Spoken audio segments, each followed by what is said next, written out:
Now, WJC's Purple Playbook brought to you by M&T Bank. This is Purple Playbook. I'm Alex Glaze. Joining me, as always, two-time Super Bowl champion Torrey Smith. This is the first show we've done since the Week 1 loss to Buffalo, so we got to start with that gutting Week 1 collapse. Both Lamar Jackson and Josh Allen were sensational, but the Ravens blew a 15-point lead, and after the game, Torrey, you had a couple of tweets that sent your mentions on fire. You sent two of these tweets. First, you said, "That was one of the best games I've ever seen. I feel like I say that a few times a year. The NFL is king." And then a few minutes later, you sent another tweet, and this is what got people going. "Baltimore fans have to chill out, though. All this means is they aren't going undefeated on to Week 2. So, Torrey, just explain yourself. This wasn't another Week 1 game. I mean, we heard from Ravens players. They even said that. Yeah, but 16 more games to go, man. Anyone can say what they want to say. I'm here to be the bearer of peace when it comes to the Baltimore Ravens and really just football in general, right? First of all, that was one of the best games we've seen. Sure. Right? The idea that someone could have fell asleep in the fourth quarter and would have thought they were in another world to understand that the Ravens lost the game, but that is crazy. You're never out of it. And you're able to see two of the best quarterbacks playing on the field. You're able to watch both defenses forget how to play defense for the majority of the game. But at the same time, this Baltimore Ravens team looked as good as it's ever looked on offense. So there's a lot of positives to see there. And on the defensive side of the ball, it's like, hey, we have to tighten up, but we've been here before. This is not new.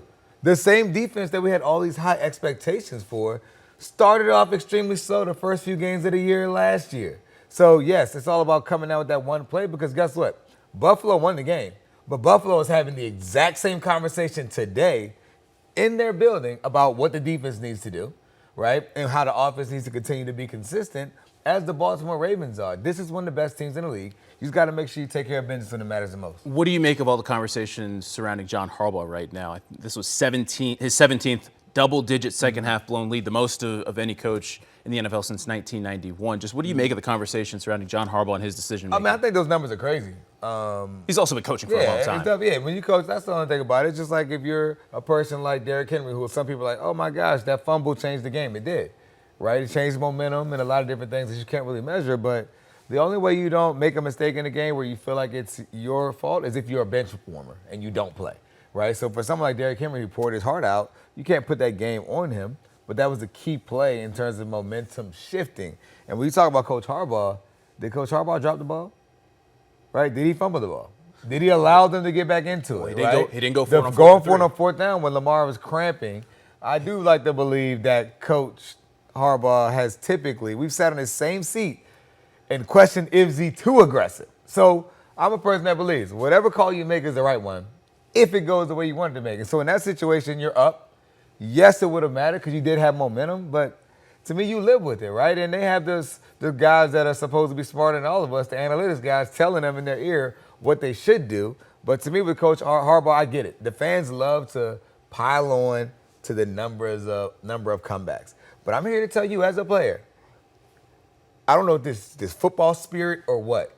There's no rhyme or reason as to how or why it happens. I can't tell you why. It's like I can't. It's not even like, hey, are we comfortable? Are we getting too comfortable with this lead? Are we having too much fun? Are we loose? I don't know. It just happens. It's the craziest thing. But in Coach Harbaugh's case, it's obviously he's been coaching for a long time. That's the primary reason why he's in that category. Yeah, well, if you were wondering how the Ravens are dealing with the loss and what they're saying behind closed doors, Marlon Humphrey peeled back the curtain a little bit earlier this week. The Ravens all-pro cornerback told reporters that defensive coordinator Zach Orr told players this isn't going to be a repeat of last season. And Marlon says right now the defense is obviously the problem. I think it goes kind of to what Harb's addressed in the team meeting. He said, we're just not mature enough as a team yet. I think it's very clear we got great players on both sides of the ball, but defensively, we have to work on our maturity too. Doesn't matter what our offense is doing. Doesn't matter what Lamar, we have to go out there and win the game. And right now our maturity level right now is, sadly, when we get in those situations, it's just not good enough.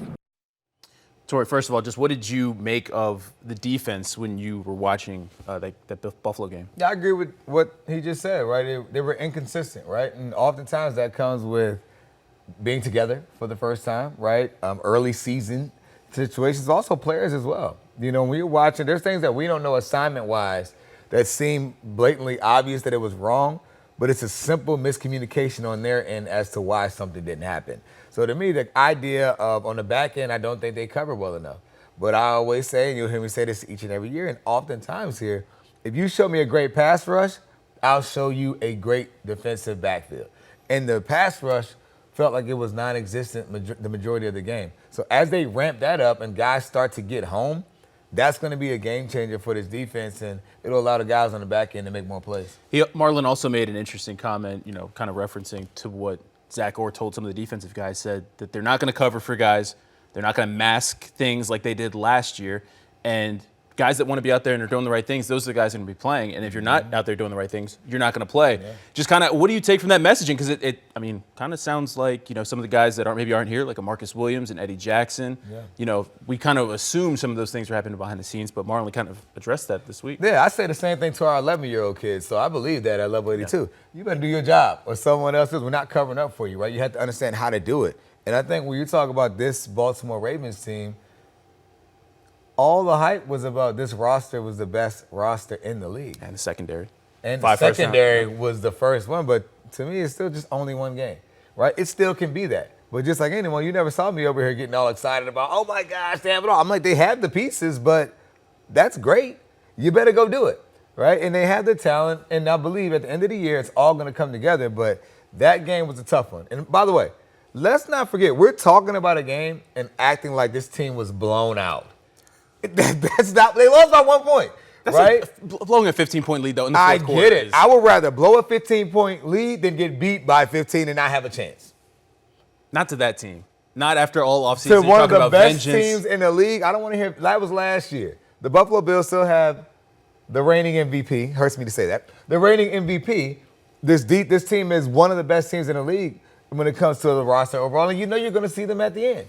It's just that simple. So to me, yes, I would rather be the team that's trying to figure out what we need to do to not be so comfortable that we don't execute in those situations than to be the team that's looking at the film this week like we were getting beat by 21 points and we were chasing back and we weren't even close. Because there's other teams in the league that are having those conversations. And again, it's a lot easier to coach when you're out in front. Well, it is a long season. We do have to close the chapter on week 1 and move on to week 2. When we come back after a quick break, our old friend Joe Flacco returning to Baltimore this weekend. Torrey shares his thoughts on Flacco still playing at 40 years old and what he's expecting to see on Sunday. The Purple Playbook continues. This is the Purple Playbook, brought to you by M&T Bank. And now, the winning prognosis. Brought to you by LifeBridge Health. Care bravely.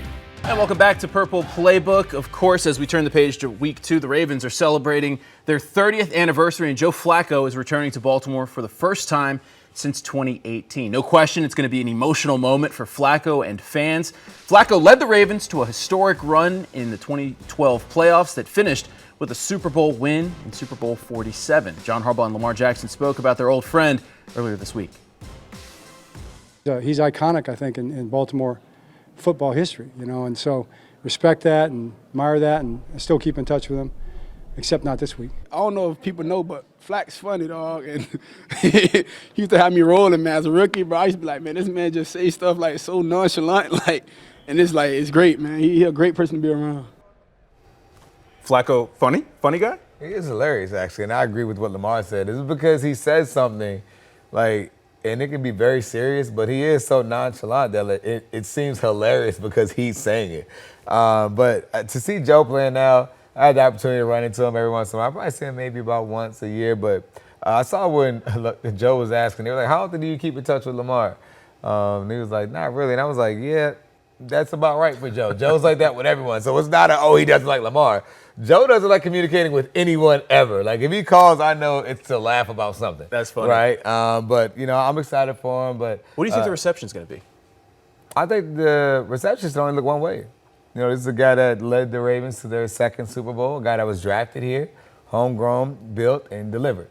He didn't leave on bad terms in terms of, him, knocking the organization or maybe a contract or anything that may have had fans feel the wrong way. They just having to draft a guy who's going to go to the Hall of Fame one day, right? And that's tough to deal with. But when you talk about Joe and what he means to Baltimore, is a guy that was a great example off the field. got it done on the field, and he dealt with a lot of scrutiny that he continued to overcome. Think about it. Joe Flacco, Grandpa Joe Flacco playing quarterback now, is the same guy that if I'm going to a grocery store or a gas station, you got to deal with fans questioning if he loves football. The man's still going. Right. Just because he looked differently doing it doesn't mean he didn't love it, and it's clear, right? And I always joke with him. I'm like, do you love playing that much, or do you just like not being at home with all these kids? Like, which one is it, right? But to be honest, he loves it. He's having fun, and I'm excited for him. I'm excited for him to be received with love when he comes back. Yeah, 40-year-old Joe Flacco proving that he can still play at a high level. Let's look at these Week 1 stats because, I mean, you call him Grandpa Joe. These numbers show you he still got it. 290 passing yards in Week 1, had that touchdown. The 2 interceptions off his receiver's hands, but he's got to wear those. You're right. He's got to wear those, but I don't know if I put those necessarily on him. Kyle Villanoy says the focus is looking forward to the challenge of facing Joe and the Browns right now. The defense obviously looking to bounce back after Week 1. Props to Cool Joe. I mean, he's still cool in the pocket. He still has a beautiful tight spiral throwing the ball, and he's playing for something bigger than himself. He's playing for his kids. He's talked about that openly, and I respect that. I respect someone that is experienced like him, that's still performing and still playing at a high level and producing, good numbers. Before we get into the defense, I do want to address something because Villanoy's talking about he's playing for his kids. His kids openly disrespect him. I remember he's talking to CBS Sports, and they're like not impressed by anything he's done. Not impressed at all, but that's because they're Joe Flacco's kids, right? The kids aren't impressed by anything that he does. Their dad's playing in the NFL. His oldest son thinks his second oldest son thinks he's a bum. He's a backup, and he's not really worried about watching him. And, imagine that. You've been playing all these years. Your kids are old enough. They're able to watch you. They have YouTube, and they're like, hey, do you watch your dad's highlights? No. He's just your dad. He's nothing special. And I actually called Joe to laugh about that a few weeks ago. And I'm like, dude, there's no way you could tell me that was not you as a child growing up. So it's cool to see him thriving, and I'm sure they'll all be here at the game. Yeah, what are you expecting to see from this Browns team? I mean, yeah, they lost that Week 1 matchup against the Bengals, but they did a lot of really good things. I mean, they held a very good Cincinnati offense to 7 yards in the second half. Obviously, Joe was doing his thing as well. Just what are you expecting to see from the Browns when they come here? Well, the Browns is always ugly, right? You cannot put a label on this team like they're a bad team. Defensively, they're going to bring it. They're competitive. You already hear the trash talk that's been going on all week. They expect, and they know they belong on the field. If you're able to shut down or slow down this Cincinnati Bengals offense, which we all agree is probably a top 5 offense in the league, you should have a lot of confidence. So now you get the opportunity to go against the offense that we all believe is the best offense in the league in the Baltimore Ravens. That's the challenge they're going to be up for. Offensively, those guys with Joe's not afraid to take chances. So with our DBs going out and struggling a little bit, I can tell you firsthand, if Joe thinks he has a one-on-one matchup with you and he thinks you're better than that DB, the ball is going up. And that type of fearlessness is what allows his receivers to love playing for him.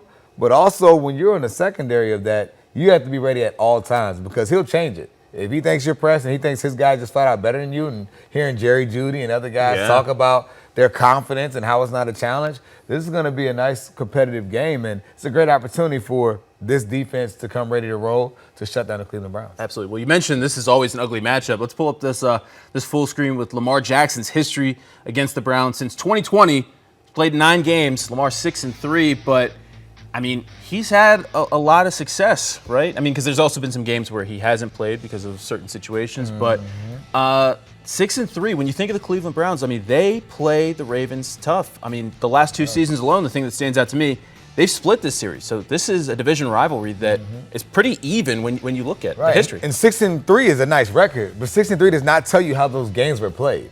There are very few blowouts within that, and even 12-6 for Lamar. Right, 12 TDs, 6 interceptions. That's not the ratio that Lamar Jackson carries versus basically any other team, right? He's a pretty efficient quarterback. I want to say he had like 4 in one game, though, to be fair. Yeah, I remember that one. I remember that one. But we talk about what Lamar does in general and what this team has been able to do. I don't know what it is. When you're playing a divisional team, it's just something different about it, especially this Cleveland team. I get it. Everyone loves to make fun of them. They're the Browns. Their quarterback situation has been awful since I've probably been alive, right? But the reality of it is this team has the ability to beat anyone. And their confidence now, especially with Joe at quarterback, there's a little bit more stability there. Remember, this team was just in the playoffs, right? That's a group that's motivated, and you know they can. Joe go led them to the playoffs. Yes, and led by Grandpa Joe Flacco, which is crazy. And like right now, starting the season off, when you have a veteran quarterback that you can kind of believe in, and you think that he can be the guy to get you over the hump, there's a whole different type of confidence that exists through a whole team. Absolutely. Well, Sunday is going to be a little bit of a celebration. We're going to talk more about the man that is being honored on Sunday. Talking about Ozzie Newsome. You know, he's so important and historic when we're talking about the history of this game. Also, the architect of the Ravens' 2 Super Bowl teams. We have more Purple Playbook after this. This is the Purple Playbook, brought to you by M&T Bank. And now, the bottom line, brought to you by M&T Bank. And welcome back to Purple Playbook. Sunday will be the Ravens celebrating 30 years in Baltimore. There's a lot of pregame festivities planned for the game, and also a lot of salty Browns fans, including our web producer, Adam. Ozzie Newsome will be introduced as the legend of the game. He was the Hall of Fame tight end for the Browns, but also the first general manager for the Ravens and the architect of the 2 Super Bowl winning teams. He also drafted Lamar Jackson in his final draft as general manager. That was the guy who got me here, believed in me. He told me that. Actually, I remember on the visit, just talking to him, he was like, man, there's something about you. Something about you. And he was writing in his little notebook. And then for him to call me, draft night 2018, it was incredible. He actually believed in me. So, man, I always got respect, a lot of love and respect for Mr. Ozzie. You don't have to be a Ravens fan to know Ozzie Newsome and just kind of what he means. You got the call from Ozzie. Just what is that like when, just a legend of the game is on the other side, just telling you that your dream's coming true? Yeah, Mr. Newsome means the world to me, love him to death. I remember coming up on my draft visit, and I wanted to get drafted by the Ravens. There were 2 teams that I liked out of all of them that I visited and met with at the combine. I was like, Baltimore was number 1, and number 2 was the Atlanta Falcons, right? And when I had the opportunity to go on a visit, and I knew the history of Ozzie Newsome because my head coach at Maryland, Ralph Friedgen, they were great friends. So I kind of knew all about the Ravens. I was kind of like, I don't want to say Coach Friedgen gave me all, but he basically turned me into a Ravens fan by saying they do things the right way. This will be a great place for you. But this is an entire year before I even left for the NFL draft. So to go, I'm following him more, right? Laquan Williams from here. Polly, we're in college, we're watching Ravens games in our dorm on Sundays, and getting drafted, getting the call from Ozzie. I'm like, this is Ozzie Newsome calling, and I see that familiar area code pop up, and I'm like, okay, here it is. Hey, Torrey, how you doing? He's just talking, and I'm watching the clock. I'm like, all right, what's going on here? And he ended up telling me they were going to pick me, man. I had happy tears come. I didn't know my body could produce those, but it was extremely grateful, man. And Mr. Newsome has meant a lot to me on and off the field, with his leadership, his ability to communicate, his struggles, his challenges. It really helped me a lot as a young player navigating through it. And even to this day, there's nothing that I can't pick up the phone to call him about because has so much wisdom and experience in so many different levels of life that, the Ravens are lucky to still have him. Yeah, and he's not in the general manager role anymore, but you still see him around. He's still watching practices, still very much involved in the program. Just what is it possible to even articulate what he means to the Ravens? I can't imagine what the Ravens would be like without an Ozzie Newsome. No, just look, he's walking out. History. He's walking out with his first 2 draft picks on Sunday, right? Ray Lewis, Jonathan Ogden, and Ray Lewis. Hall of Fame player, Hall of Fame GM, the Ravens with that transition. You got to think this guy led the transition to the start of the Baltimore Ravens and passed the torch to one of their future Hall of Famers in Lamar Jackson. His impact on his organization will last for a long time. And again, there are things that are behind the scenes that people just flat out don't see. When you had the opportunity to talk to Mr. Newsome, his wisdom, how calm he is, he's never fazed by anything. And so as a player, when you come in and you have that kind of guy that can pour into you, it means a lot. Absolutely. All right, we're going to take a quick break. We're going to wrap up the show. When we come back, more Purple Playbook after this. This is the Purple Playbook, brought to you by M&T Bank. Now, WJZ's Purple Playbook, brought to you by M&T Bank. And welcome back to Purple Playbook. As we wrap up the show, Torrey, of course, got to get your prediction. You're not going to be out there in the split jersey, even though you are, a Joe Flacco fan, But so, what do you think's going to happen in the game? I think the Ravens are going to dominate up front. I think the crowd and the energy in the stadium is going to be electric.